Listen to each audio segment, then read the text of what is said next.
Pour aujourd'hui, donc j'ai voulu vous laisser un peu dormir. Je n'ai pas voulu commencer à 8 heures. 9h30, c'est raisonnable. Mais à partir de la semaine prochaine, alors, je vous offre plusieurs options. Vous choisissez, vous me dites. Soit qu'on commence à partir de la semaine prochaine, parce qu'on lance les TD également, à partir de 8 heures, on fera cours et TD, ou bien on commence à 8h30, ou bien on commence à 9 heures. Ok, donc ça c'est le programme Si officiel. on Alors, commence à 8 heures, en donc temps normal, ça sera on a tout 3 fait. heures En en temps tout, normal, une heure et on a demie de tout cours, fait une heure et en demie temps de normal. TD. Ok. Donc si je prends Alors, l'extrême à donc 9 heures, ça si vous voulez un concerne peu dormir le le matin, programme. Alors, donc sans on trop fera tarder, 9 s'il vous heures plaît, donc midi. je vous, Si on commence à alors, 8 je heures, on vous fera invite 8 heures, à 11 heures. commencer le premier Alors qu'est-ce que chapitre. vous en D'accord, pensez? on commence tout de suite.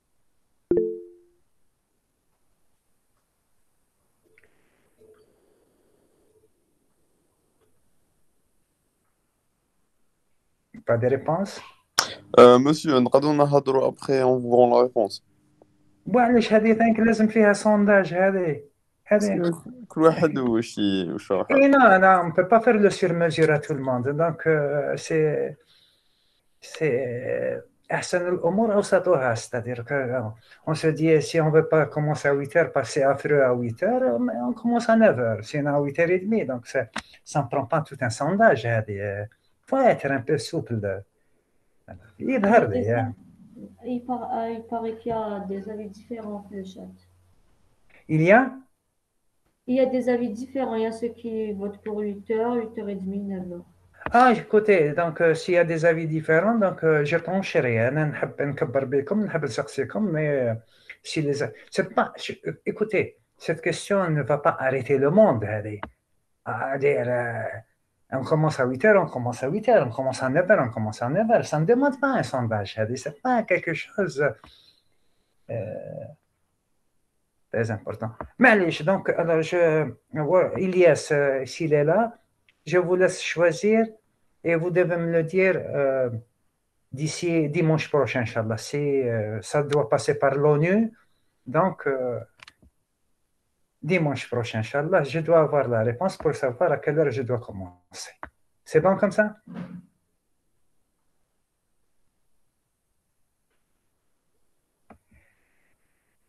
Ok, donc j'attends la réponse de Monsieur, Anam, oui. désolé. Voilà. Il y a des autres gens qui veulent entrer, monsieur. Pouvez-vous هاني les راح accepter?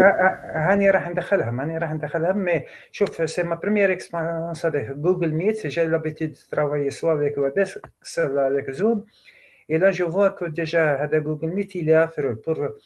Il faut basculer entre une fenêtre et une autre pour pouvoir faire accéder les gens. Donc Hani, je le fais, voilà, c'est fait. Ok, donc le délégué c'est Ilyes.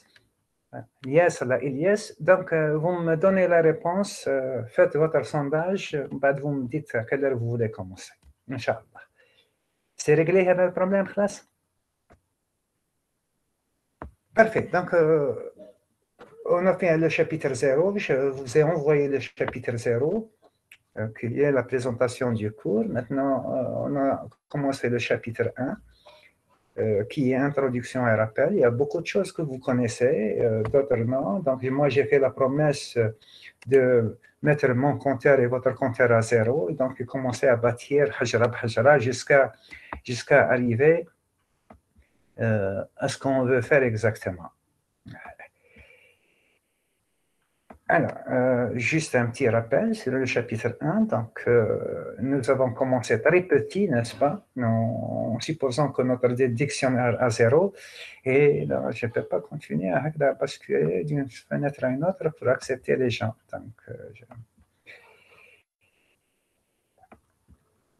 donc, on a commencé donc, à partir de 0. On a essayé de voir qui est l'inventaire du mot informatique, parce que vous avez décidé de faire informatique. Nous avons vu que c'est Philippe Dreyfus, etc.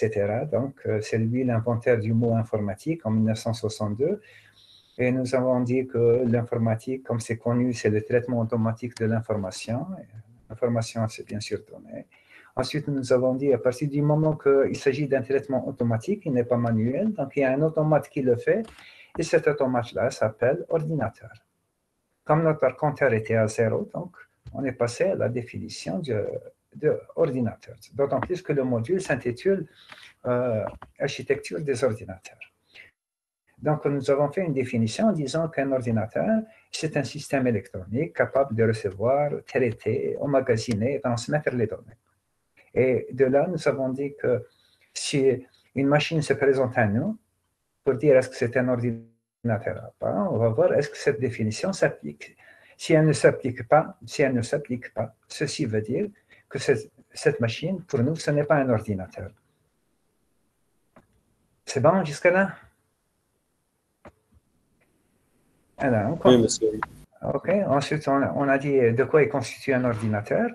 Et nous avons parlé de deux aspects, un aspect matériel qui s'appelle le hardware et un aspect logiciel qui s'appelle le software. Nous avons défini cela.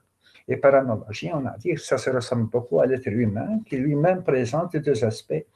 Un aspect matériel qui était le corps et un aspect logiciel qui était l'âme de l'être humain. Et pour l'être humain, il faudrait que les deux aspects doivent être présents pour dire que c'est un être humain. Sinon, ce n'est pas un être humain. C'est une matière ou là, si vous voulez, un physique qui est là tout simplement. L'ordinateur, c'est la même chose. Pour dire un ordinateur, c'est un ordinateur, il faudrait que les deux aspects, l'aspect matériel et l'aspect logiciel, doivent être présents en même temps.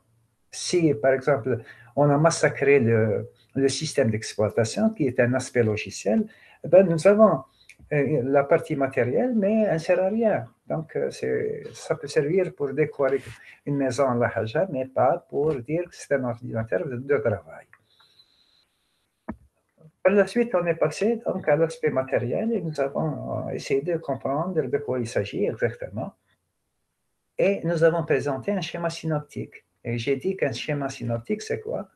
C'est un schéma qui ne rentre pas dans le détail des détails. Il donne les grandes unités fonctionnelles. Hein? Donc, je ne suis pas là pour compter le nombre de transistors, ou là, le nombre de diodes, ou là, le nombre de circuits intégrés. Je suis là pour voir les grandes unités fonctionnelles d'un ordinateur. Et généralement, c'est ça le travail d'un informaticien. Si je passe maintenant au détail des détails, je deviens électronicien, pas informaticien. Et devant notre schéma synoptique, nous avons dit que comme c'est le schéma synoptique d'un ordinateur, donc il doit répondre à ma définition que j'ai donnée tout à l'heure, recevoir, traiter, emmagasiner et transmettre de l'information. Pour ce faire, l'ordinateur doit recevoir des données, donc il y a des unités d'entrée qui lui envoient les données. L'ordinateur doit transmettre des données et nous avons des unités. Remarquez, il y a S avec unité, donc il n'y a qu'une seule unité, il y a plusieurs unités. L'ordinateur doit également traiter les données et donc il faut une unité centrale de traitement. Et l'ordinateur doit emmagasiner les données, donc il doit y avoir de la mémoire. Donc nous voyons qu'il y a de la mémoire centrale et il y a de la mémoire secondaire.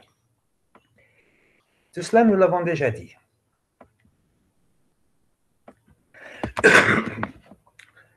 Alors, nous avons un peu commencé à donner quelques exemples. Excusez-moi, monsieur. Oui, oui. Monsieur, Oui, oui. Je vous écoute. ce qui est écrit en rouge là-bas, qu'est-ce que ça veut dire? UTT 1 heure. مازال ما لحقتهاش مازال ما لحقتهاش je vais arriver à ça. Ah, d'accord. Dans le cours précédent, ما لحقتش tout ce qui est en rouge, mais je vais le donner aujourd'hui, d'accord? Parce qu'il y avait, si vous avez remarqué dans le cours, il y avait une animation, ça c'était caché, puis le cours précédent. J'ai vu qu'avec Google Meet, l'animation ne travaille pas très bien, donc j'ai enlevé l'animation, donc c'est pour ça que vous voyez le tout à la fois. Mais, donc, on va aller, Inch'Allah. OK. Donc, nous avons donné quelques exemples d'unités d'entrée. Ça a été fait la dernière fois. Nous avons vu qu'il y a plusieurs unités d'entrée. Notamment, il y a une unité d'entrée standard. Et j'avais dit par standard que si je ne précise pas par quel moyen je vais, s'il vous plaît, donc ça fait 10 minutes le cours d'un, je ne peux pas à chaque fois basculer pour faire accepter les gens. Donc, on essaie de faire l'effort de rentrer ensemble. Donc, l'unité d'entrée standard qui est le clavier, donc ça veut dire que si je dis j'envoie des données à l'ordinateur, je ne précise pas que par quel moyen. Donc, le système d'exploitation comprend par défaut que c'est l'unité d'entrée standard et donc c'est le clavier. Il y a d'autres unités comme la souris, le scanner, l'appareil photonumérique, etc. J'avais déjà parlé de cela. Ensuite, il y a les unités de sortie qui permettent de transmettre mes résultats vers l'extérieur. Et si je ne précise pas par quel moyen je veux transmettre vers le monde extérieur mes données, mes résultats, donc le système d'exploitation doit comprendre, c'est par le biais d'une unité de sortie standard. Quelle est cette unité? C'est l'écran. Okay? Ce n'est pas l'imprimante, mais c'est l'écran.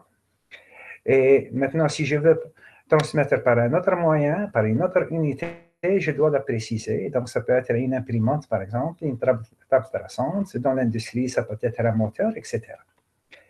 Ensuite, on est passé, parce que nous avons vu que l'ordinateur doit savoir traiter les données. Ça, c'est la définition.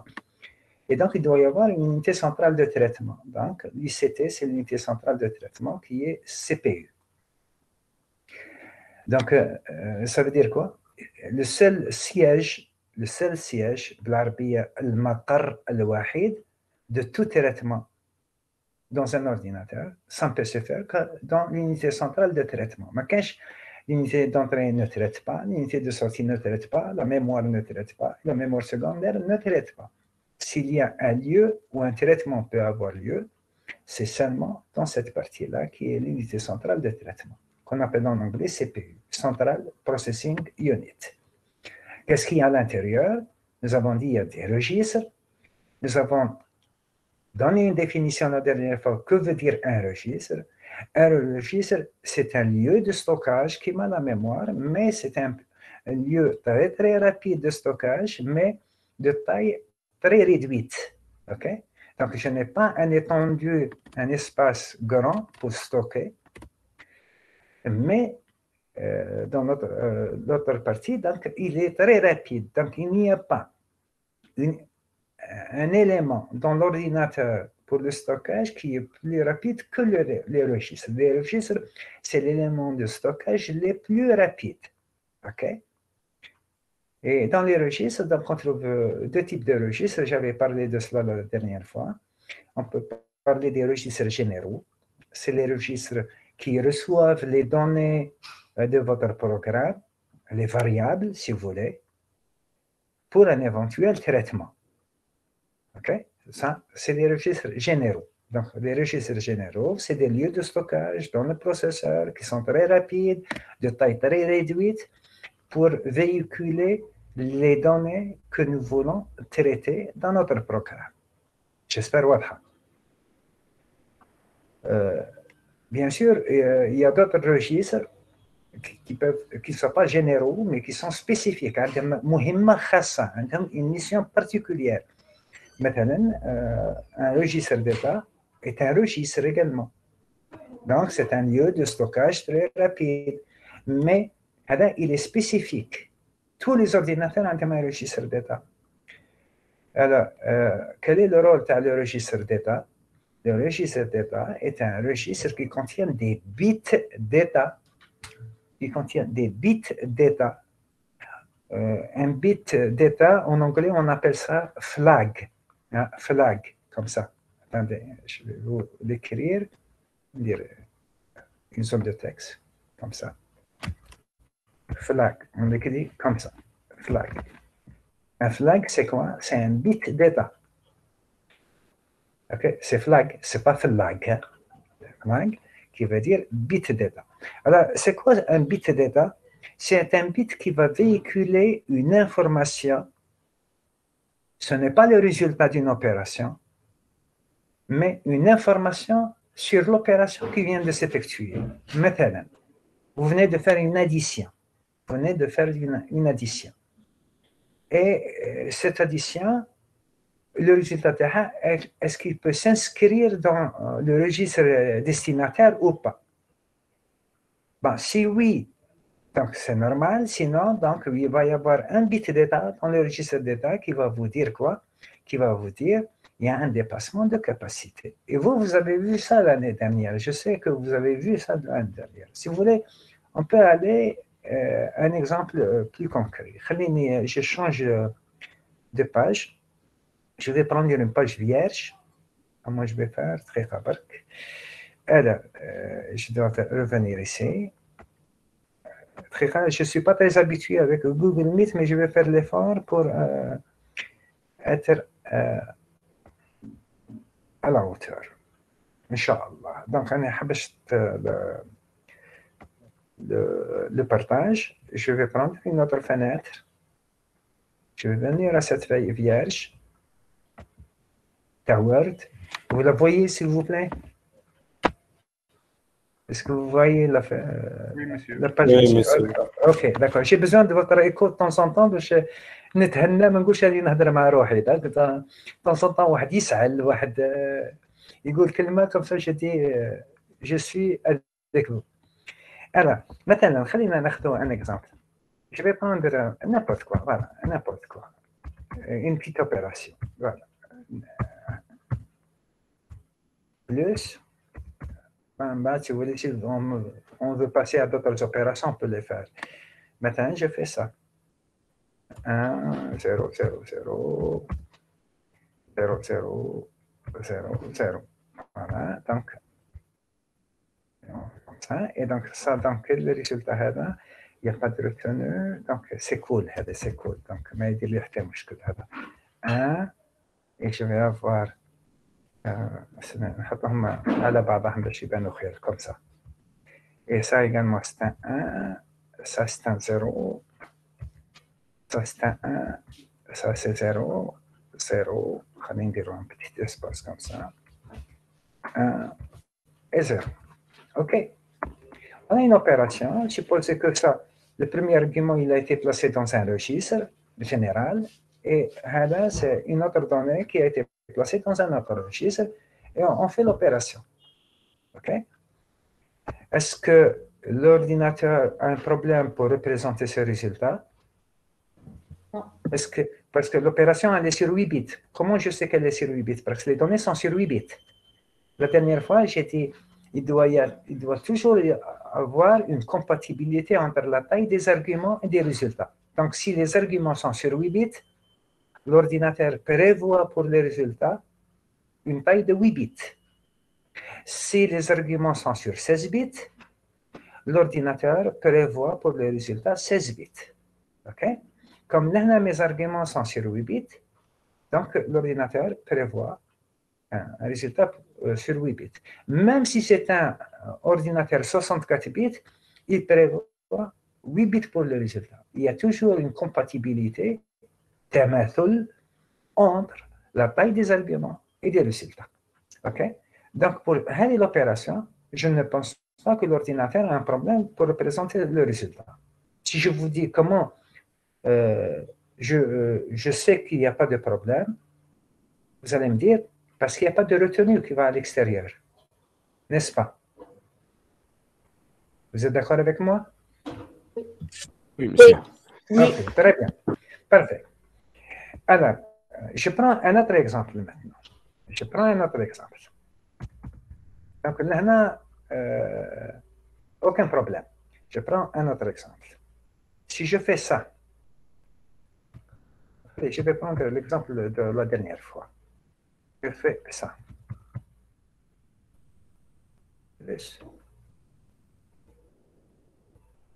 On a déjà pris l'exemple. Hein?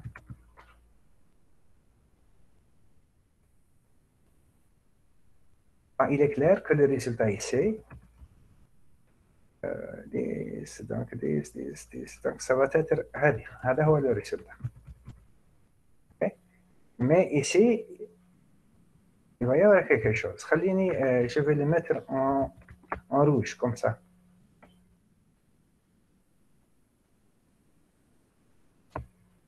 Est-ce que vous êtes d'accord avec moi pour le résultat?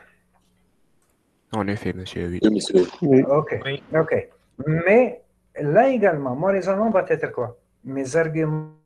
Chacun de mes arguments est sur 8 bits.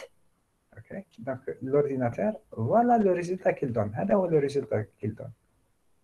Le 1, il ne le donne pas.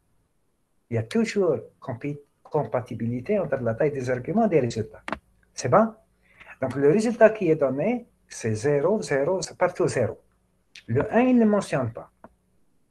OK, question maintenant. Nous avons déjà discuté de cela. Est-ce que l'ordinateur me donne un bon résultat? C'est ça ce que nous avons posé cette question la dernière fois. Dans mon premier exemple, oui, le résultat est bon. Ici, est-ce que le résultat est bon? Est-ce que la valeur 0 qui est donnée ici est bonne? Là, si vous vous rappelez très bien, la dernière fois, nous avons dit, ah, ça dépend, est-ce que mon opération est signée ou non signée? Est-ce qu'elle est signée ou non signée? Ça dépend de moi, de mon application. Ça ne dépend pas de l'ordinateur.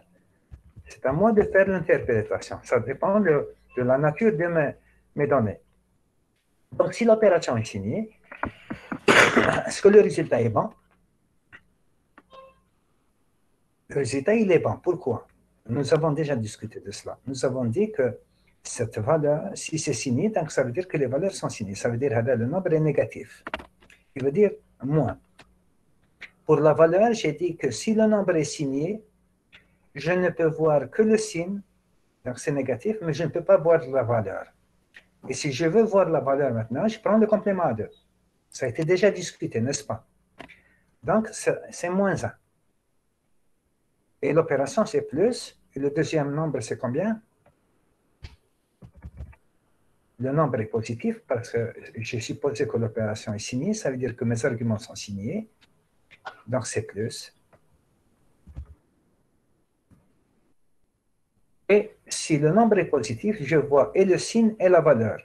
Donc, en décimal, ça va me donner plus 1. Et donc, ici, le résultat. Moins 1 plus 1, ça donne bien quoi? Quelle valeur? Ça va donner la valeur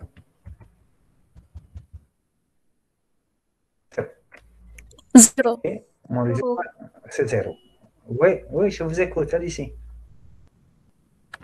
Quelqu'un veut poser une question? OK. Alors, ça, si je suppose que mon opération est signée. Maintenant, si mon opération n'est pas signée,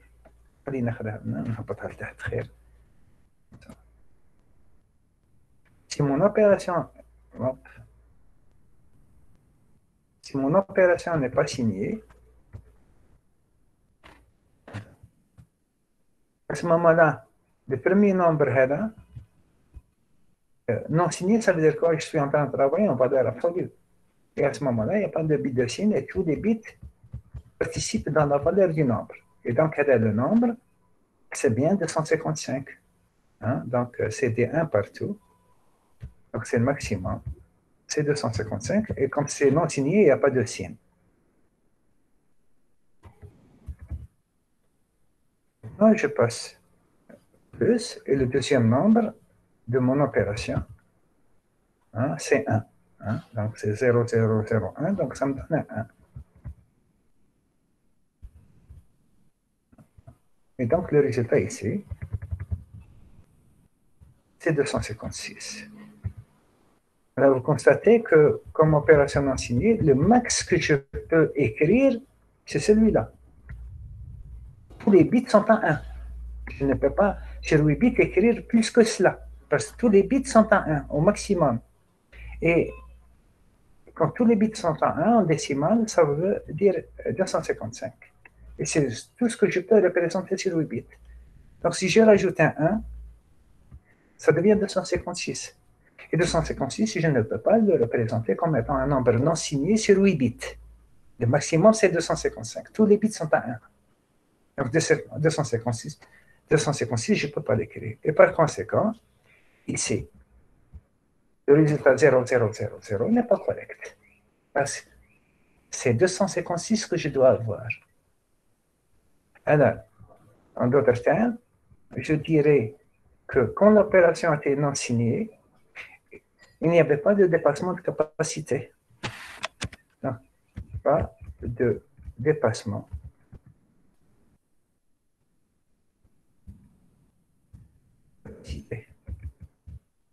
Pourquoi? Parce que 8 bits, on suffit d'avoir le bon résultat. Parce que 0, c'est un bon résultat. Par contre, quand je suis sur une opération non signée, l'ordinateur a un problème pour représenter 256 sur 8 bits parce qu'il ne peut pas le représenter sur 8 bits. Donc, il y a un dépassement de capacité.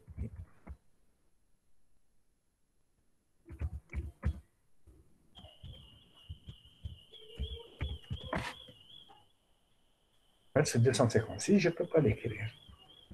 Alors, comment l'ordinateur me donne ces informations? Est-ce que le résultat, l'ordinateur peut l'écrire ou pas? Donc, il a ce qu'on appelle des bits d'état. Ces bits d'état appartiennent au registre d'état que j'étais en train d'expliquer. Alors, quel est le bit d'état qui est utilisé ici pour dire est-ce qu'il y a dépassement de capacité ou pas? C'est un bit qui s'appelle OF. OF est un bit d'état. C'est un bit d'état. Je dis un bit d'état, ça veut dire qu'il appartient au registre d'état. Et rappelez-vous, le registre d'état, c'est un registre qui ne me donne pas les résultats, il me donne des informations sur l'opération. Okay? C'est un bit d'état qui veut dire overflow flag.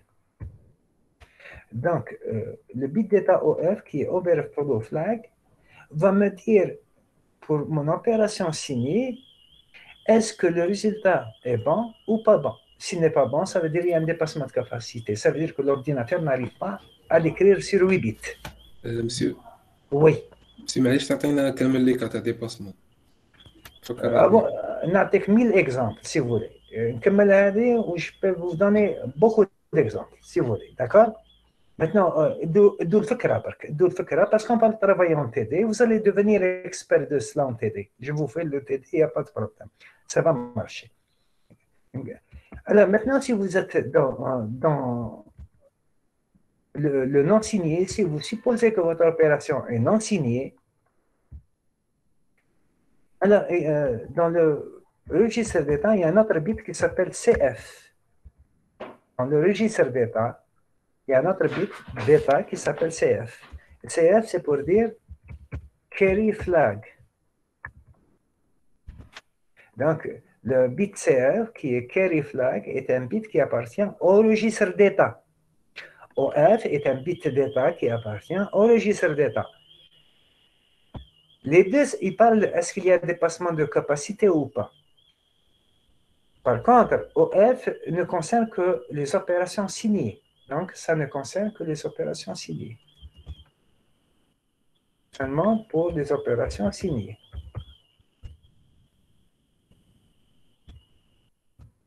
Par contre, CF, qui veut dire également est-ce qu'il y a dépassement de capacité ou pas, encore une autre fois, que veut dire dépassement de capacité? Ça veut dire est-ce que l'ordinateur qui n'a pas une opération, est-ce qu'il a assez de bits pour me représenter le résultat? S'il a assez de bits, il n'y a pas de dépassement de capacité. S'il n'a pas assez de bits pour représenter le résultat, il y a un dépassement de capacité. Comme on a 255 plus 1 sur 8 bits, mais il ne peut pas لازم له 9 bits. Et donc, il y a un bit d'état qui va signaler ça. Donc, CF, c'est carry flag, et ça concerne opération non signée. Non signée. OK, alors, opération non signée. C'est de là. Alors, si je reviens ici, pour OF. وش معناته؟ OF est un bit. Donc, OF peut avoir deux valeurs possibles. Il y a إما OF égale à 0 après une opération. Il y a إما l'ordinateur il va mettre OF égale à 0. À ce moment-là, c'est l'ordinateur qui va positionner ce bit après une opération. إذا أعطاني OF égale à 0, ceci veut dire quoi? Ceci veut dire tout simplement روح مهني ادي le résultat comme étant signé, il est bon. OK? Donc, pas de dépassement de capacité.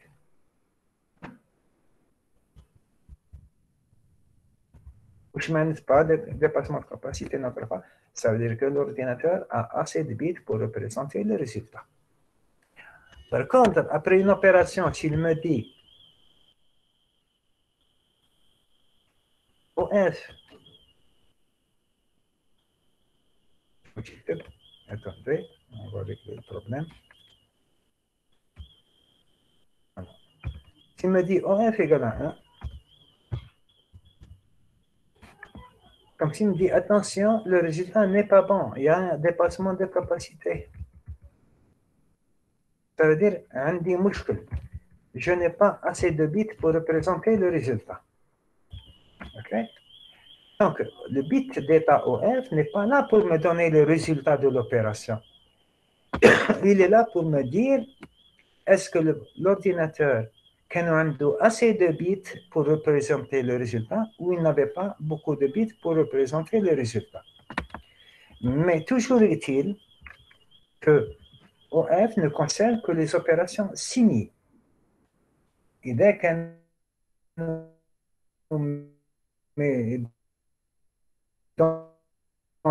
données avec des moins et des... Quand je suis sur une opération non signée, ça veut dire avec des données sans signe,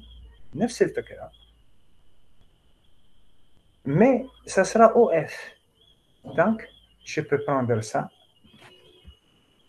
je peux le mettre ici. C'est la même chose, c'est est-ce que je suis sur signé ou non signé? Alors, vous voyez, comme je suis sur non signé, OF, CF. La même chose. Ça veut dire que les bits d'état CF OF ils vont me dire est-ce que l'opération que je viens d'effectuer, le processeur a assez de bits pour représenter les résultats ou pas. Quand il y a CF ou bien OF égale à 0, ça veut dire que je n'ai pas de problème. روح ندي le résultat, il est bon.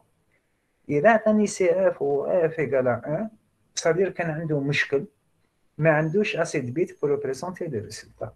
Et par conséquent, il me faut plus de bits pour représenter le résultat. La différence entre CF et OF, c'est seulement que OF concerne les opérations signées et CF ne concerne pas les opérations. Il concerne seulement les opérations non signées. Est-ce qu'il y a des questions, s'il vous plaît? Monsieur, Oui, pardon. donc ce flag, ça concerne seulement les opérations arithmétiques.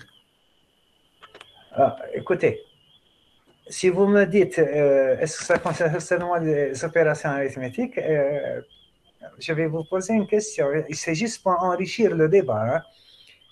Est-ce que vous connaissez toutes les classes des opérations qu'on peut avoir? Opération, c'est instruction. Opération, c'est instruction. Quelles sont les classes des opérations, là, les classes des instructions? S'il vous plaît, celui qui n'est pas en train de parler, s'assure que son micro est fermé. شوف كان une classe تاع les opérations arithmétiques اللي يديروا بها الحسابات. OK, addition, soustraction, multiplication, division, donc ça c'est des opérations arithmétiques. Une autre classe c'est la classe des instructions de transfert, تاع les affectations. كون عندي حاجة لهنا نبعثها لهنا. Ça, ce n'est pas arithmétique. C'est une autre classe. OK? Comme vous faites, c'est une autre classe. Quand d'autres classes, quand la classe des instructions de branchement, quand la classe des instructions de rotation. Donc, il y a plusieurs classes. Si vous me parlez, vous avez ciblé arithmétique, je vous dis oui, ça concerne les opérations arithmétiques, mais pas seulement les opérations arithmétiques. Le chapitre suivant, Inch'Allah, on parlera de cela. D'accord? Pour l'instant, on raisonne petit, باش نفهموا المبدأ والمعنى que CF et OF veulent dire la même chose, dépassement de capacité. وش معنى dépassement de capacité? كي نعطي une opération arithmétique au processeur, est-ce qu'il a assez de bits pour me donner le résultat? S'il a assez de bits, ما عندوش مشكل que le résultat, c'est-à-dire le résultat مش كبير عليه, راح يقول لي CF ou bien OF égale à 0. وقت يقول لي CF وقت يقول لي OF. Si l'opération est non signée, يهدر لي CF ou OF ما عندها حتى معنى. Si l'opération est signée, il va me donner OF et à ce moment-là, CF ما عندها حتى معنى. وعلاش؟ Parce que quand j'ai une opération, ما نقدرش نقول لورديناتور non, elle est à la fois signée ou non signée. هذه ما كاش منها. soit que l'opération est signée, ça veut dire que mes données ont des signes, ou là, mon opération est non signée, mes données n'ont des signes. Ou fait le premier cours, peut-être qu'on a des exemples. Comme si vous êtes en train de manipuler les âges à les personnes, vous ne dites jamais هذا في عمره moins 33 ans. Donc vous êtes en train de travailler avec des nombres non signés. L'âge est un nombre non signé. Et donc vous êtes dans le non signé, vous n'êtes pas dans le signé. Maintenant, quelqu'un d'autre a une application sur les températures. Il est en train de traiter les températures. Les températures, on dit moins 5 degrés, on dit plus 25 degrés. Donc, mon opération, elle est signée. Ce que je veux dire, CF et OF, en même temps, soit je suis sur CF, soit je suis sur OF, mais je ne suis pas sur les deux à la fois. Allahumma anni ballaght. Est-ce que ça passe? Vous voulez un autre exemple? Vous voulez un autre exemple? Monsieur, Oui, monsieur. Oui, allez-y. monsieur, comment l'ordinateur fait la différence entre les opérations signées ou bien non signées? Très bonne question. Très, très bonne question. Chauffe.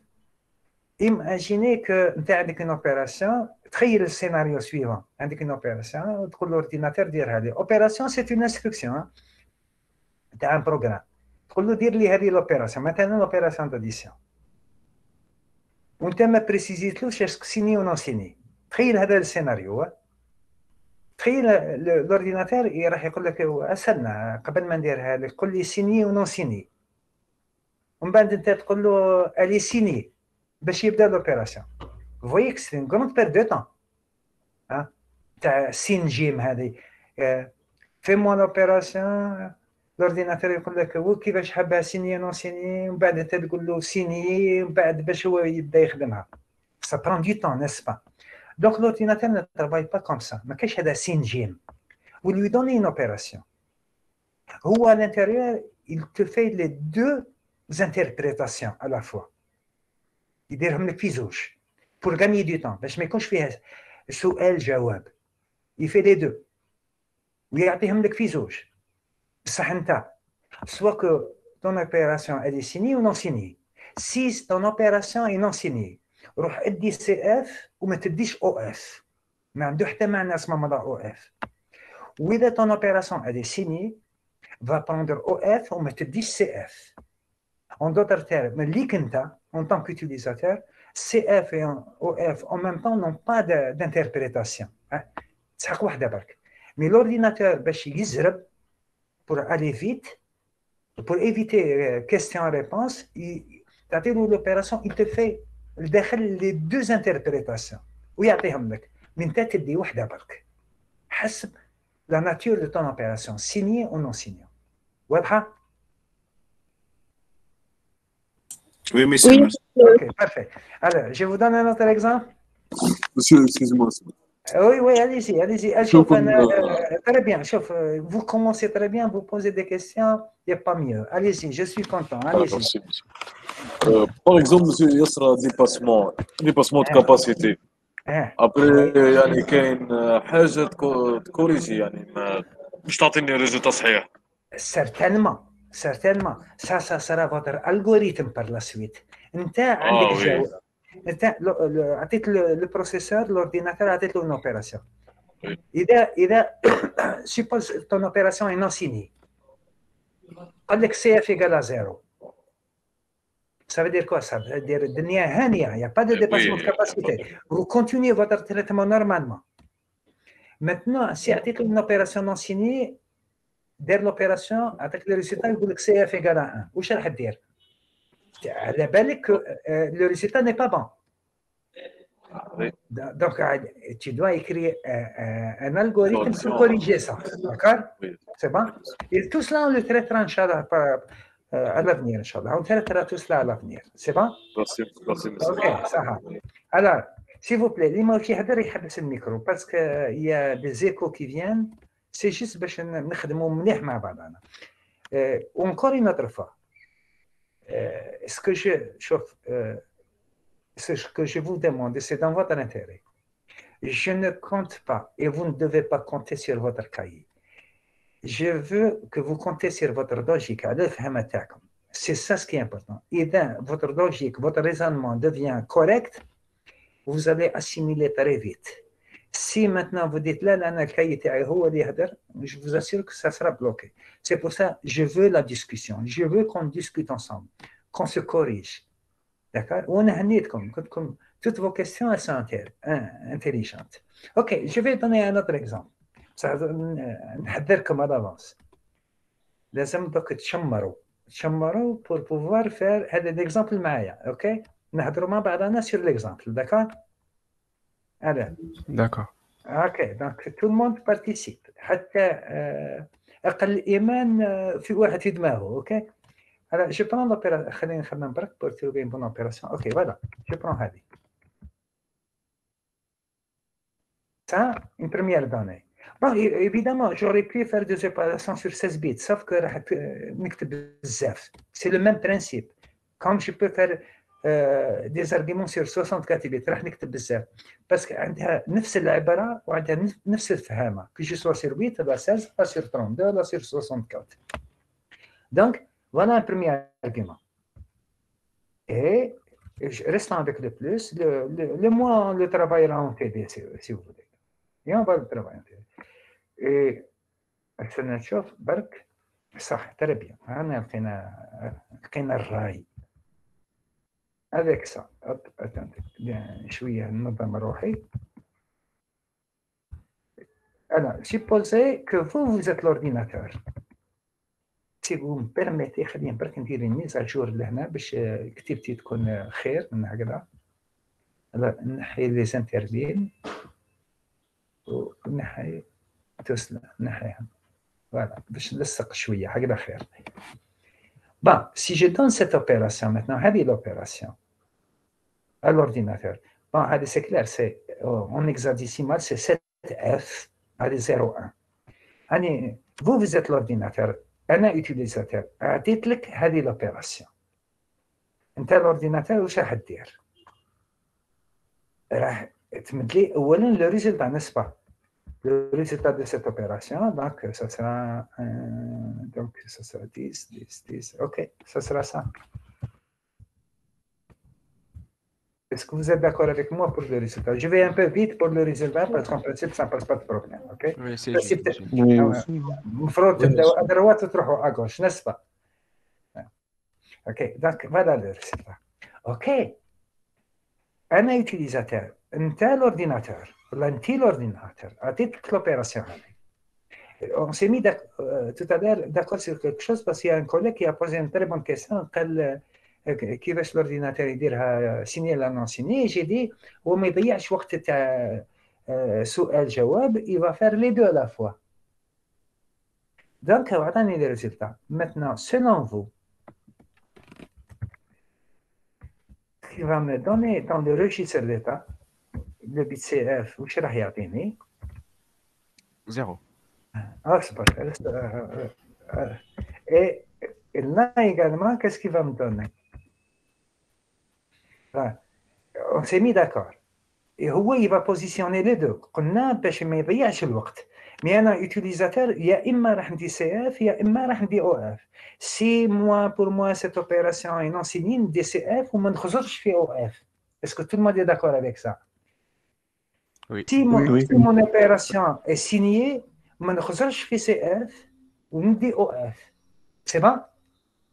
Et les deux ont la même interprétation. Ils parlent de dépassement de capacité. Alors, maintenant, si je parle de CF, un tel ordinateur, où je vais t'atteindre là? 0.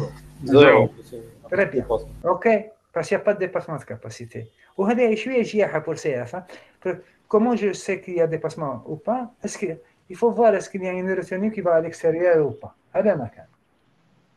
Quand il s'agit de CF, CF c'est pour les non signés, n'est-ce pas? Tant qu'il n'y a pas une retenue qui va à l'extérieur, ça veut dire que pour l'ordinateur de Nia, il n'y a pas de dépassement de capacité pour une opération non signée. Ok? Donc la chose est simple. Qu'il y ait une retenue à l'extérieur ou ما كانش. إذا ما كانش, ça veut dire que l'ordinateur est capable d'écrire ce résultat sur 8 bits. OK?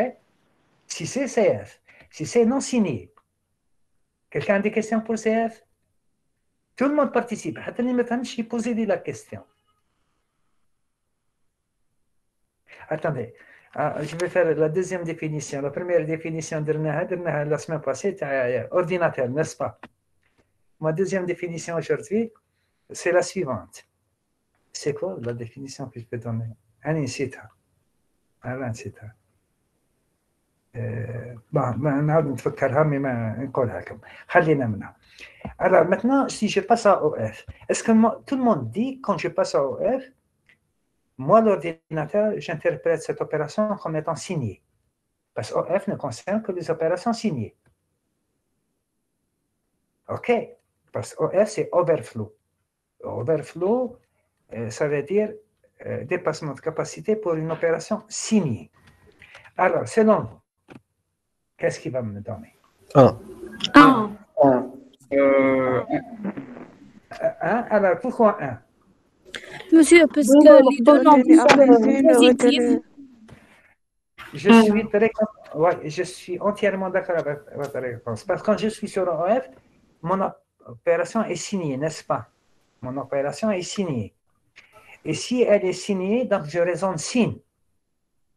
Et si je raisonne signe, je dirais le premier nombre est positif, n'est-ce pas? Je le vois à travers le bit de poids fort qui est le 0. Je suis en complément à 2. 0 ici, ça veut dire qu'il est positif, n'est-ce pas? Mon deuxième nombre est également positif. Donc, si l'ordinateur n'a pas de problème, quand je lui donne la somme de deux nombres qui sont positifs, il va me donner quoi? Un nombre positif. Ça. Le problème ici, il a essayé de sommer deux nombres qui sont positifs. Et malheureusement, il me donne un résultat négatif. Et ça, c'est pas normal, n'est-ce pas? Parce s'il avait assez de bits, s'il était à l'aise dans son travail, s'il avait assez de bits pour le résultat, à titre la somme de deux nombres qui sont positifs, il a atteint un résultat positif. Mais là, il a un résultat négatif. Ceci veut dire quoi? Ceci veut dire tout simplement qu'il y a un problème. Le problème, c'est qu'il n'a pas assez de bits pour représenter ce résultat. Et donc, le résultat n'est pas correct comme étant un résultat signé. Par contre, comme étant un résultat non signé, il m'a dit que le résultat est bon. Voilà. Le premier exemple, on n'avait pas de problème ni pour signer, ni pour non signer. Voilà un problème maintenant. Cette opération, le processeur l'a fait avec aisance, sans problème, si l'interprétation est signée, elle est non signée. Mais il a un problème et le résultat n'est pas bon si le résultat est signé, si l'opération est signée. Donc, si moi je suis en train d'interpréter cette opération comme étant non signée, nous dit le résultat, il est bon. Là, il est bon. Par contre, si je suis en train de faire une interprétation signée, c'est-à-dire mes données sont signées, à ce moment-là, le résultat, je ne le prends pas, il n'est pas bon, parce qu'il y a un dépassement de capacité. Parce que le résultat, je ne peux pas l'écrire sur le bit. Il me faut plus de bits pour l'écrire, et donc il y a un dépassement de capacité. Des questions? Vous voulez un autre exemple? زيدوا un exemple نحبس.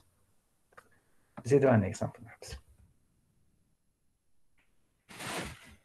هلا نزيد نصعبها لكم درك. نزيد نصعبها لكم. أنا دقيقة. Si je fais ça. Attendez. معليش ناخذوه بيف. ناخذوه بيف هذه. بيف.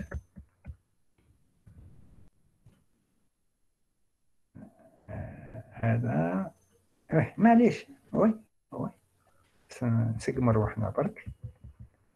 On travaille toujours comme ça. Je n'avance qu'avec des exemples. Hein. Plus اصبروا برك دقيقة.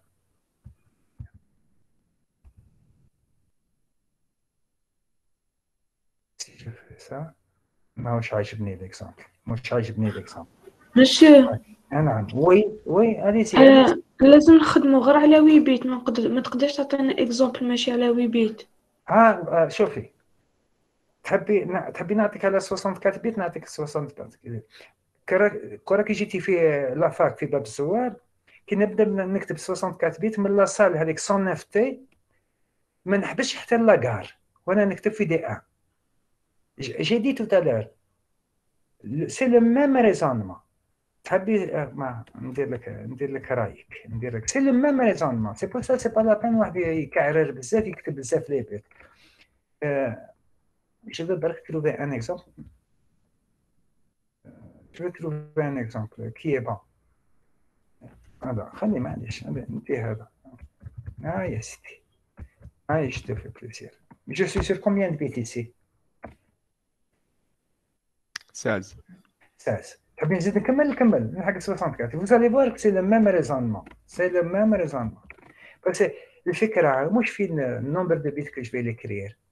الفكرة هي في ce que je veux faire, comment l'ordinateur raisonne, c'est ça le plus important. Donc, ce que j'ai expliqué sur 8 bits est valable pour 16 bits, pour 32 bits, pour 64 bits et aux zéros. Ok? Oui. Alors, question. Si ce nombre est non signé, il vaut combien en décimal? S'il est non signé, هذا le nombre. C'est combien? 1023. لا. هذه c'est une valeur clé en informatique. Hein. C'est en hexadécimal, هذه la valeur c'est bien F en hexadécimal. Parce عندك F et F. OK? C'est une valeur clé en informatique. هذه توتر تولي وحدها تمشي. Ça c'est égal à 65 535. Comment je fais ça? Je fais 1 de puissance 0 plus 1 de puissance 1 plus 1 de puissance 2 plus 1 de puissance 3 etc. حتى نلحق لهنا 1 fois 2 puissance 15. Et je les somme, نخرج 65 535. OK? Donc maintenant si je fais كمل برك الفكرة تاعي. Donc F c'est comme une valeur non signée. F ou la 65 535 c'est comme étant une valeur non signée. Tu as la valeur sur 16 bits, n'est-ce pas? Donc ça comme étant non signé. Non signé. Et comme étant signé, la valeur elle vaut combien? 1. زيد خمم شويه ستادير قربت الحق حتىش كي تقول لي moi j'ai dit moins 1 pourquoi parce que quand je suis ici signé il y a signe n'est-ce pas? Oui. Et le signe d'abord je le vois ici est-ce qu'il est positif ou négatif? Quand je parle de signe je suis en complément à 2 n'est-ce pas? Oui. Et donc le nombre il est négatif. Oui. Il est négatif. Et la valeur, j'ai dit quand le nombre est négatif, je ne vois que le signe, je ne vois pas la valeur. Et pour avoir la valeur, je fais quoi? Je prends le complément à 2. Et donc, pour dire moins combien, maintenant je prends le complément à 2, tu as la valeur. Je prends le complément à 2. Donc, si je prends le complément 1, ça va, je vais inverser tous les bits, n'est-ce pas? Ça devient 0. Plus 1, ça fait 1. Et donc, cette valeur vaut moins 1 comme étant signée. Donc, voyez-vous, que vous raisonnez sur 8 bits ou sur 16 bits, c'est le même principe. Parce que nous déjà sur 8 bits, c'était seulement ça. C'était seulement la partie. Et vous même moins 1. Si vous voulez passer à 64 bits, maintenant on peut aller un peu plus méchant si je fais ça. Voyez-vous? Je suis sur combien de bits ici? En 2 bits. 64. هذا 32. 32. Et si je vous dis, la valeur, elle vaut combien en signé? En signé, elle vaut combien? moins 1. Moins 1. Si je vous prends maintenant 64 bits, comme ça. 64 bits, n'est-ce pas? Oui. 16 ou 16 ou 16 ou 16, ça fait. Je vous dis, elle vaut combien cette valeur? Comme signé? Moins 1. Voyez-vous, ce que vous êtes en train d'apprendre sur le 8, c'est le même principe. ما كاينش فرق. C'est bon? Donc, alors, s'il vous plaît, parce qu'on doit passer à autre chose, معليش. Donc, retenez que CF et OF, pardon, et OF, c'est deux bits d'état, deux flags appartenant au registre d'état. Tous les processeurs عندهم, quelles que soient les remarques, عندهم un registre d'état. C'est deux bits d'état appartenant au registre d'état du processeur et qui me permettent de savoir est-ce qu'il y a un dépassement de capacité ou pas après une opération. OK? Donc, les deux, ce qu'ils ont de commun, parlent de dépassement de capacité. Si ces bits, chacun de ces bits est égal à 1, ça veut dire qu'il y a un dépassement de capacité. Sinon, il n'y a pas de dépassement de capacité. Ce qui est différent entre les deux, c'est bien que les deux bits soient des bits d'état de dépassement de capacité, la différence c'est que l'un s'occupe seulement des opérations signées, l'autre s'occupe des opérations non signées. Mais le fikra est la même. On parle de dépassement de capacité. Est-ce que mon ordinateur est capable de représenter le résultat? Est-ce qu'il a les ressources nécessaires pour représenter le résultat? Est-ce qu'il a assez de bits pour représenter le résultat ou pas? C'est important, n'est-ce pas? Et on travaille à ça, le prochain TD, Inch'Allah, vous allez avoir beaucoup d'informations, beaucoup. Je vous garantis que vous allez devenir expert de ces deux bits-là. C'est bon? On revient à notre cours. Alors, on baisse le partage. Arrêtez. Et j'accepte même celui qui vient donc, parce que j'ai maintenant également une demande d'accès maintenant, mais la prochaine fois, هذا الوقت ما نقدرش نقعد basculer entre. هذوك monsieur, je pense تروح على الكونيكسيون يعاودوا يكونيكتيو. هو كيفاش نديرو؟ يكيتيو كل شويه on va باش يبعث لنا ايميل. واش بار ايميل من بعد تقدر تدخل. وي ماشي بلا ما تاكسبتينا انت. خلاص ان شاء الله لا بروشين فوا نديرو بار كالندر. خلاص ان شاء الله. اوكي دونك نعاود نولوا لو كور تاعنا. جو برومي كو هذيك لي بيت ديتا كون نزيدو نهضروا عليهم بزاف لا بروشين فوا. اوكي je reviens à l'unité centrale. Donc les registres généraux, on a dit c'est les registres qui vont contenir les variables. La dernière fois, on a parlé de CO, compteur ordinal. Tous les processeurs ont un compteur ordinal. ممكن تسمية différente, mais c'est نفس المعنى. Donc il y a un registre spécialisé. C'est un registre spécialisé qu'on appelle compteur ordinal. وهذا le registre compteur ordinal عنده مهمة واحدة. C'est de dire au processeur toujours quelle est la prochaine instruction dans un programme qui va s'exécuter. Donc, le compteur ordinal contient toujours l'adresse de la prochaine instruction d'un programme qui va être exécuté. مثلا إذا راك في un programme vous êtes خلينا ناخذ منها برك باش ما نضلش رايح شيء comme ça. Supposez les tirés تاعي c'est un programme comme ça. Si maintenant le processeur a هذه l'instruction qui est là, pour moi les tirés c'est les instructions. تخيلوا البروسيسور هو قاعد يكزيكوتي هذه l'instruction. Le compteur ordinal déjà a l'adresse de la prochaine instruction. De telle sorte que quand cette instruction en cours est terminée, le processeur n'a aucun problème de savoir quelle est la prochaine instruction qui va s'exécuter. Parce que le compteur ordinal va lui dire quelle est la prochaine instruction qui va s'exécuter. Il faut l'instruction. Le compteur ordinal va indiquer la prochaine instruction. Donc, le processeur termine une instruction d'un programme, il sait quelle est la prochaine instruction qui va s'exécuter. Donc, ça, c'est le compteur ordinal. Donc, c'est un registre spécialisé. Qu'est-ce qu'il y a également comme exemple dans l'ICT? Maintenant, l'UAL. Alors, comment on définit l'UAL? On dit UAL et en anglais, on dit ALE. Hein? Donc, en anglais, d'avoir les deux termes. En anglais, on dit ALE.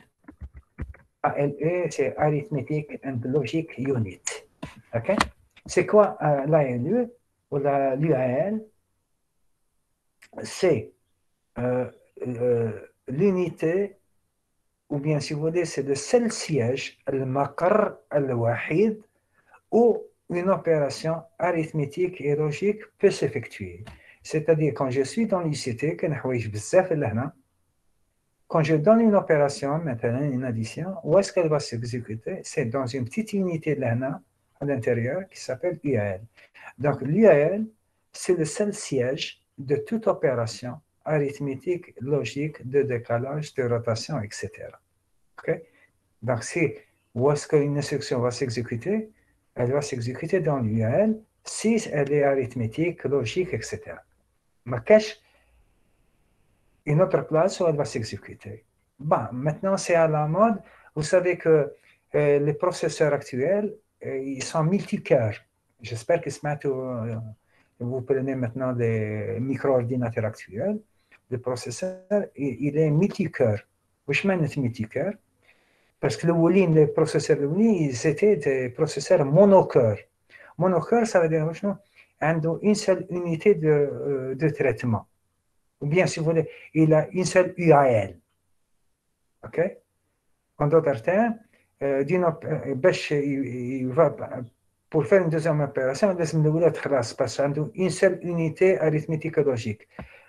Les processeurs Thallium maintenant, ils sont multicœurs, ça veut dire dans la même ICT, avec plusieurs cœurs. Plusieurs cœurs. Chaque cœur, c'est l'unité de calcul, c'est l'UAL. Donc, on a UAL là, on a واحدة أخرى لهنا, on a واحدة أخرى لهنا, etc. Il a autant d'UAL de cœurs. Et donc, comme on a plusieurs unités arithmétiques et logiques, on a les architectures Thallium actuelles. Hein? Comme il a plusieurs UAL, parce que c'est un multicœur, à ce moment-là, il peut exécuter plusieurs instructions en parallèle. Il y a une instruction pour le programme addition, la soustraction, la multiplication. Donc, il peut la première instruction sur la première UAL, la deuxième sur la deuxième, et la troisième instruction sur la troisième UAL. Et donc, il خدموا en parallèle, وواحد راح يربح الوقت. Parce que إذا tu fais le séquentiel, حتى تخلص إذا عندك une seule UAL. Ça veut dire لازم حتى تخلص l'opération précédente باش تقدر دير la suivante. C'est du séquentiel. إذا عندك plusieurs UAL dans l'ICT, c'est le cas à les multicœurs, à ce moment-là, tu peux lancer plusieurs opérations en parallèle. L'une, tu vas à la première UAL, la deuxième, tu vas à la deuxième UAL, la troisième UAL. Ils peuvent travailler en parallèle. Et si on travaille en parallèle, on va gagner bien sûr du temps, n'est-ce pas? Donc, c'est l'évolution des processeurs Thallium. Est-ce qu'il y a des questions de curiosité sur ça? OK. J'en passe. Donc, il y a des choses ici, assez d'exemples que j'ai donnés. Je passe à autre chose. Donc, tu vois maintenant que l'ICT, c'est là où le traitement va avoir lieu. OK? Je reviens à ma définition. Un ordinateur, donc, c'est celui qui sait recevoir, traiter, transmettre et emmagasiner les données. Donc, si un ordinateur doit emmagasiner les données, si l'ordinateur doit emmagasiner les données, ça veut dire qu'il doit avoir de la mémoire. Okay? Tous les ordinateurs ont de la mémoire. Mais là, vous voyez quoi? Il y a deux types de mémoire. Il y a la mémoire centrale, parfois on dit la mémoire principale, et il y a la mémoire secondaire, et parfois, dans certains livres, on dit la mémoire auxiliaire. Okay? Donc, à un moment, deux types de mémoire que l'on rencontre dans un ordinateur qui doit savoir emmagasiner les données. Maintenant, si on essaye d'observer un peu, de plus près. Okay. Attendez, on va encore débloquer la situation. Voilà, on va حبيبنا هذا اللي حب يدخل. هذه سارة. Ok. أنا دخلنا. Je reviens.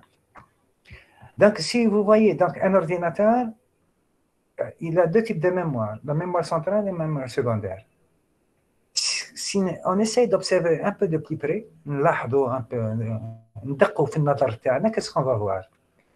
On va dire, tiens, l'ICT, elle n'est connectée directement qu'à la mémoire centrale, à la mémoire principale. Okay? Elle n'est pas connectée à la mémoire secondaire. Okay? Alors, la mémoire centrale, c'est ce que les commerçants qui libèrent les ordinateurs appellent la RAM installée. Ils disent ça. Mais en principe, c'est la RAM et la RAM. Il y a la mémoire centrale. La mémoire secondaire, c'est le jargon de le commerce. Ça peut être le disque dur, un flash disk, le disque SSD ou bien une bande magnétique. Ce qu'on appelle la mémoire secondaire. Mais là, si j'ai un fichier ou des données dans la mémoire secondaire, وانا حبيت نخدم به من لهنا من l'ICT, ben je ne peux pas les utiliser directement. Donc ça veut dire que tout ce qui est dans la mémoire secondaire, مثلا un disque dur, un fichier لهنا, إذا حبيت نفتحه أنا avec Word ولا حاجة, je ne peux pas l'ouvrir directement comme ça. Il doit d'abord être chargé au préalable dans la mémoire centrale pour qu'il puisse être vu par l'unité centrale de traitement. Est-ce que ça c'est clair? Il n'y a pas de contact direct entre l'ICT et maintenant un disque dur. Il n'y a pas de contact direct entre l'ICT et un flash disk. Donc si on a un flash disk ou la mémoire secondaire telle qu'un disque dur, pour pouvoir travailler avec, il faut d'abord le charger ici pour que vous puissiez l'utiliser. خلينا نعطيكم un exemple pour que ça devienne plus clair. Supposez que vous êtes ici. Vous êtes dans l'ICT. Et on vous demande d'aller à Word et ouvrir un fichier. D'aller à Word et ouvrir un fichier. عادة le fichier il est soit dans un flash disk, soit dans le disque dur, n'est-ce pas? Donc si vous voulez l'ouvrir le fichier là, okay. Si vous voulez l'ouvrir, vous ne pouvez pas l'ouvrir directement. Donc, vous, في Word, vous allez dire fichier ouvrir. Et fichier ouvrir, ça veut dire copier le fichier qui est là, ici. À ce moment-là, il va être vu par l'ICT pour pouvoir écrire dans ce fichier, etc. Parce que l'ICT ne peut pas l'ouvrir directement de là. Ça, c'est quand vous dites fichier ouvrir. Et quand vous travaillez avec un fichier, à la fin, vous dites qu'est-ce que vous faites? Vous faites fichier enregistré ou enregistré sous. Cette opération d'enregistrer sous, c'est d'envoyer le fichier que vous avez chargé ici avec ouvrir, dans le disque dur ou dans le flash disk. OK? Alors, une caractéristique, la mémoire centrale qui est à base de RAM, c'est une mémoire qui est volatile. Ça veut dire quoi? Si jamais le courant est coupé, vous perdez les données qui sont là. D'où donc, avant de terminer un travail, vous faites toujours enregistrer ou enregistrer sous pour envoyer ce que vous avez dans la mémoire centrale ou l'envoyer aux mémoires secondaires qui, lui, n'est pas une mémoire volatile. Elle est une mémoire permanente. Est-ce qu'il y a des questions sur ce que je viens de présenter?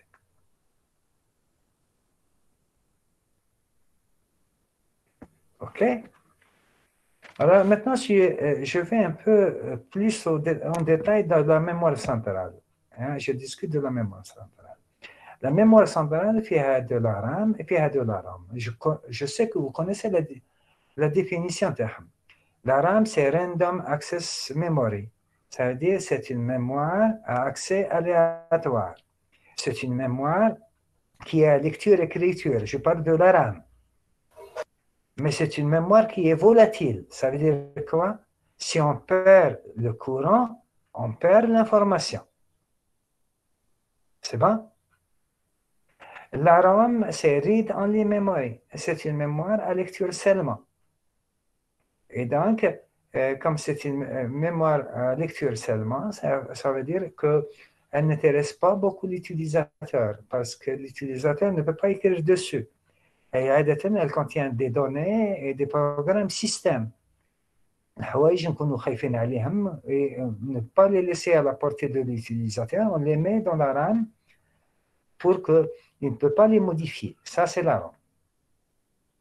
Je reviens à la RAM. Nous avons deux types de RAM, deux grandes familles de la RAM. Nous avons ce qu'on appelle la DRAM et la SRAM. Deux types, deux grandes classes de la mémoire. مانيش ندخل في les sous-classes. نهضر على les grandes classes. Donc la RAM, il y a deux types de RAM. Soit la DRAM, soit la SRAM. Alors, c'est quoi la DRAM et c'est quoi la SRAM? La DRAM, c'est la RAM dynamique. La SRAM, c'est la RAM statique. Deux grandes familles. La RAM dynamique et la RAM statique. Ces deux-là, qu'est-ce qu'ils ont de commun? Ces deux grandes classes, qu'est-ce qu'ils ont de commun? C'est des mémoires à accès aléatoire. C'est des mémoires à lecture-écriture. C'est des mémoires qui sont les deux volatiles. Ça veut dire volatile, si on perd le courant, on perd l'information. OK? Donc, les deux grandes classes de la RAM qu'on trouve dans la mémoire centrale. Il se trouve que la mémoire centrale ne contient que de la DRAM. La mémoire centrale ne contient que de la DRAM. Ne fait la SRAM. Elle ne contient que de la DRAM. Pourquoi? Le slide suivant,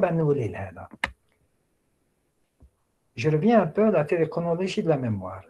Vous avez ici la SRAM, la RAM statique, voilà. Vous avez la DRAM qui est la RAM dynamique. OK? Alors, bon, j'ai dit qu'est-ce qu'il y a de commun entre les deux? Les deux, ce sont de la RAM. Donc, lecture-écriture, quoi également, donc volatile, etc. Mais où est le différence? La SRAM, elle est très très rapide. La RAM statique, elle est très très rapide. Ça veut dire que quand le processeur demande une donnée sur la SRAM, elle est donnée immédiatement. Donc, le temps d'accès, c'est entre 1 et 10 nanosecondes. Donc, c'est très très rapide. La DRAM, c'est une mémoire qui est très lente. Quand le processeur demande une donnée, ça prend du temps pour que la DRAM donne l'information. Donc, aux environs de 100 nanosecondes à peu près. Voyez-vous, je passe de 1 à 100 nanosecondes. Donc, c'est un rapport à peu près de 100. Hein? Donc, la SRAM, elle est plus rapide que la DRAM à peu près avec un rapport de 100. Et on sait très bien que l'informatique, c'est le temps et l'espace. Donc, c'est le temps. Et là, on voit que si le processeur travaille avec la SRAM, quand il demande une donnée, elle est immédiatement donnée. Par contre, avec la DRAM, voyez-vous, ça prend du temps pour que la donnée soit donnée. Quelqu'un va me dire, je reviens à ce slide, madame, la SRAM est beaucoup, beaucoup plus rapide que la DRAM. Moi, allez, je fais la mémoire centrale, ils n'ont pas placé de la SRAM directement. Pourquoi ils ont mis de la DRAM bien qu'elle est lente? C'est cher. Ah, voilà, exactement. C'est donc la notion du prix. Chauffe par exemple, la SRAM qui est très très rapide, donc elle est très performante, très très rapide, ça veut dire quand le processeur demande une information, mais la mémoire t'attend l'information. Donc, ça va être rapide. Donc, l'idéal, c'est d'avoir de la SRAM. Par contre, si vous voyez maintenant le coût moyen d'un gigaoctet de mémoire SRAM, ça dépasse de loin $1000. Ça dépasse beaucoup $1000. Vers le 1 gigabyte. Okay? Je rappelle que giga, c'est 10 puissance 9. Et byte, c'est octet, ça veut dire case mémoire. C'est plus cher qu'un PC. نعم. دونك مسيو احنا يعني كل عندنا بريسك ديرام في الرام تاعنا. La mémoire centrale, c'est DRAM. Je vais parler du cache, la mémoire cache qui est à base de SRAM. Monsieur, mais est-ce que la différence de 90 nanosecondes vaut $900? Ah oui, ah oui, ah oui. Cela, 90. Parce que dans votre programme, vous n'avez pas une instruction. Un programme, c'est 100, 500, 1000 instructions. Donc, 100 nanosecondes par instruction. Par accès à la mémoire. Par accès à la mémoire. À chaque fois que vous demandez une donnée. D'accord. Et parfois, une instruction, une seule instruction, elle accède 2 fois à la mémoire, en aller et retour. Oui, une instruction. Donc, voyez-vous. Monsieur. Oui, allez-y. Où ça se peut être utilisé le SRAM? Vous m'entendez? Oui, je vous entends. Les activités militaires. Là, parce qu'on est au début du cours, vous allez voir qu'elle est utilisée dans les micro-ordinateurs actuels, mais pas en grande quantité. Voilà, pas en grande quantité. D'abord, pourquoi on évite de la placer dans la mémoire centrale? Pourquoi la mémoire centrale, ce que les commerçants appellent la RAM, pourquoi on préfère mettre que de la DRAM? Parce qu'elle n'est pas chère. Donc, si on s'amuse ici, si on s'amuse ici à mettre de la SRAM, rien que la SRAM, on va gagner beaucoup de temps, n'est-ce pas? Mais le prix de votre micro-ordinateur, il sera inabordable. OK? Par contre, comme la DRAM,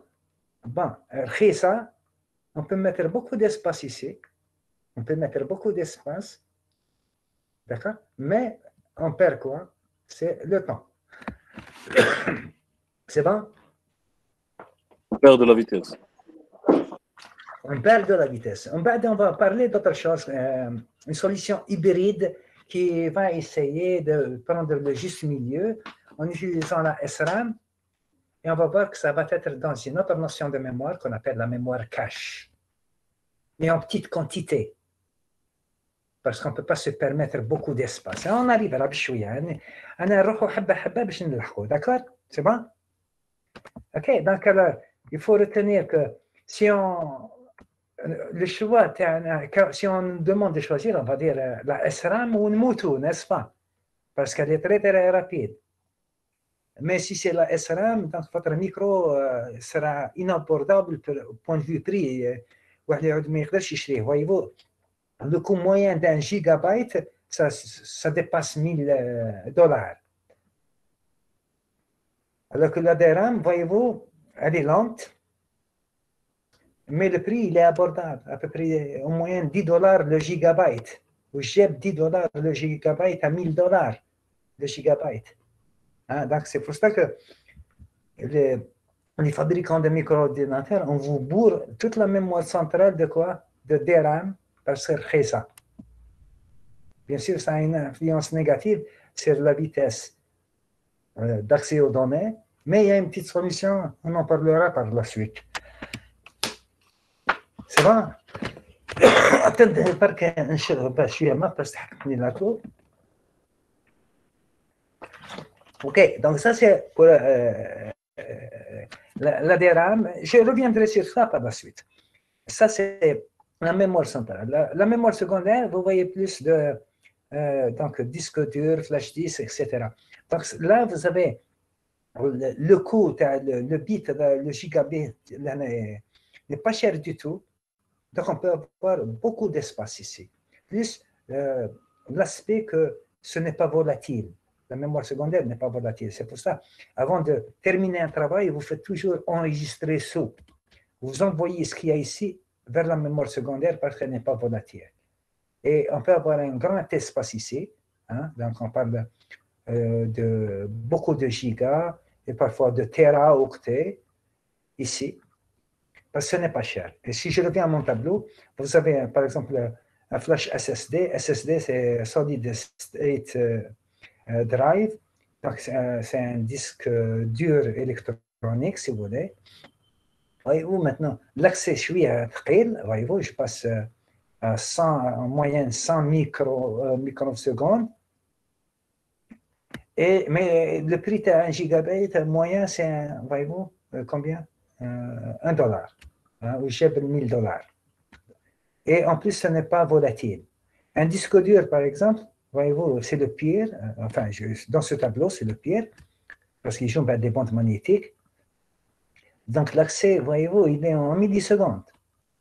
Donc, quand je bien le lahna ou le lahna, donc vous avez, c'est un rapport de 1 million.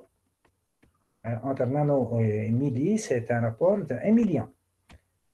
On peut dire c'est à peu près 1 million de fois la SRAM est plus rapide que le disque dur. L'accès à une donnée dans le disque dur. Mais voyez le prix d'un gigabyte, pratiquement c'est $0,1. Donc c'est pratiquement très abordable. Donc on peut se permettre un grand espace ici, c'est pour ça qu'on parle de giga, de téra dans le disque ici. Ce n'est pas cher. Mais ce qu'on perd en contrepartie, c'est le temps d'accès. C'est bon? Ok, on va essayer, s'il vous plaît, je regarde 9 minutes.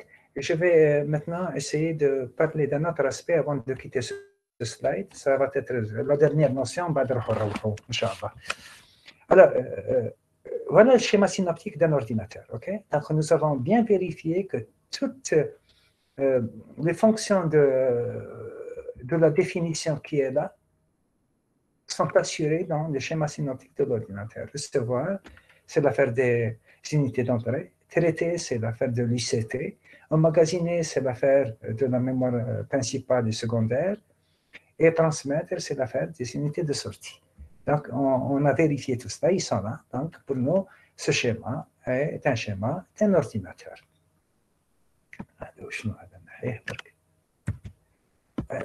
Maintenant, je vais discuter avec vous la notion du temps, parce que l'informatique, c'est le temps et l'espace. Donc, le temps, si on fait de l'informatique, c'est parce qu'on veut gagner du temps et on veut gagner de l'espace.